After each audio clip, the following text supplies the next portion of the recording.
ജോക്കിയുടെ തുട പൊളി. തുട പൊള്ളി എന്റെ. തുട പൊള്ളി എന്നാണ് പറഞ്ഞേ. എങ്ങനെ പൊള്ളി? അതെങ്ങനെ പുള്ളി എങ്ങനെ അറിഞ്ഞേ? പുള്ളിയാ ഞാൻ ലൈവിൽ പറഞ്ഞു. എടാ അത് എങ്ങനെയാന്ന് വെച്ച് കഴിഞ്ഞാ അടിയിൽ വെച്ച് തേച്ചോ? അല്ലടാ, രാവിലെ ഞാൻ മുട്ട ഓംലെറ്റ് ഉണ്ടാക്കി. പറയുന്ന കേക്കടാ, കിടിക്കാതെ ആദ്യം പറയട്ടെ. തൊടയും മുട്ടയും ചേർന്നിരുന്നോട്ടെ. മുട്ട ഫ്രൈ പാന് ചേർത്ത് ഫ്രൈ പാന് വെച്ചിട്ട് മുട്ട ഓംലെറ്റ് ഉണ്ടാക്കിയടാ. ബാബു ഉണ്ടായി പറയട്ടെ. നീ ചിരിച്ചിട്ട് പറയുന്ന പറയുന്നില്ല.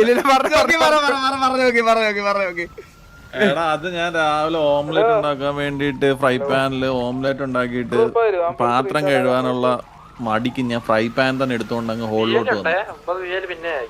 ഞാനിങ്ങനെ ഫ്രൈ പാൻ എടുത്ത് ഇങ്ങനെ നമ്മളിങ്ങനെ മൈൻഡിലുണ്ടല്ലോ ഫ്രൈ പാൻ ആണ്, ചൂടാണ്, ഇങ്ങനെ കഴിച്ചോണ്ടിരിക്കുക. ഹലോ,